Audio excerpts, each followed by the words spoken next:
കറാമത്തുണ്ട് എന്ന് പറഞ്ഞുകൊണ്ട് കാര്യമില്ല, മുഅ്ജിസത്തുണ്ട് എന്ന് പറഞ്ഞുകൊണ്ട് കാര്യമില്ല.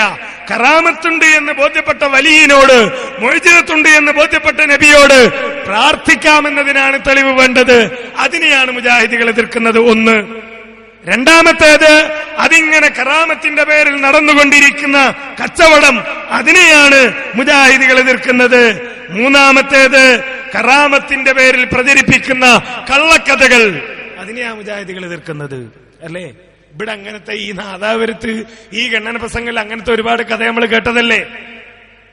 അറബി പുസ്തകങ്ങളിൽ നിന്ന്, മലയാളം പുസ്തകങ്ങളിൽ നിന്ന് ഒക്കെ കേട്ടു. വേങ്ങര കോയപ്പാപ്പാന്റെ അടുത്ത് ചെന്നിട്ട് ആളുകൾ പറഞ്ഞു മഴയില്ല. മൂപ്പരെന്താ ചെയ്തത്? തുണി പൊക്കിയിട്ട് മൂത്രമൊഴിച്ചിട്ട് പറഞ്ഞു, പൊയ്ക്കോ, മഴ ഇപ്പൊ പെയ്യും. ഉടൻ വന്നു തകർപ്പൻ മഴ എന്നാ. അല്ലേ?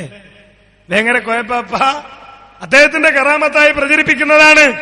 ഈ ജാതി കള്ളക്കഥകൾ കറാമത്തിന്റെ പേരിൽ പ്രചരിപ്പിക്കുന്നതിനെയാണ് മുജാഹിദികൾ എതിർത്തത്, കറാമത്തിനെ നിഷേധിച്ചതല്ല.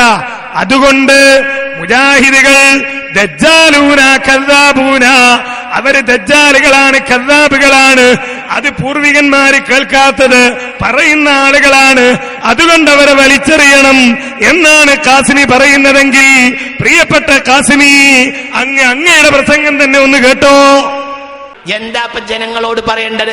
എല്ലാരും നാവിലും കറാമാത്താണ്. ഈ അടുത്ത ദിവസം ഒരാളൊരു കുട്ടിക്ക് സുഖമില്ല. അപ്പൊ കുട്ടിക്ക് സുഖമില്ലാത്ത ഒരാള് ഒരു സ്ഥലത്ത് എന്നെ കണ്ടു. അപ്പൊ ഇയാൾ പറയാം, ഈ കുട്ടിക്ക് ചെവി കേൾക്കില്ല. പ്രസവിച്ച അന്ന് മുതലേ ഈ കുട്ടിക്ക് ചെവി കേൾക്കില്ല എന്ന് ബോധ്യപ്പെട്ടു. ഒന്നുമില്ല, പല ആളുകളെയും ബന്ധപ്പെട്ടു, എന്നിട്ട് ഈ കുട്ടിക്ക് ചെവി കേട്ടിട്ടില്ല. പിന്നെ ഡോക്ടർമാർ പറഞ്ഞു ഈ കുട്ടിക്ക് ഇനി ചെവി കേൾക്കാനുള്ള സാധ്യത കുറവാണ്. അപ്പൊ ഇയാൾ പിന്നെ എന്നോട് പറയാണ്, ഒരു സദസ്സുണ്ട് ഇപ്പൊ ഈ റമളാൻ മാസത്തിൽ ഒരു സ്ഥലത്ത് ഒരു സദസ്സുണ്ട്, വലിയ കറാമത്തിന്റെ സദസ്സാന്നാണ് കേട്ടത്. അതുകൊണ്ട് അവിടെ പോയ ആ കുട്ടിക്ക് കേൾവി ശക്തി തിരിച്ചു കിട്ടുന്നാണ് എല്ലാരും ഉറപ്പിച്ച് പറയണത്. ഞാൻ ഏതായാലും അതിന് ഒരുങ്ങിയിട്ടുണ്ട്. ഞാൻ ഒരുങ്ങണ്ടെന്ന് പറഞ്ഞില്ല. എന്തുകൊണ്ട്?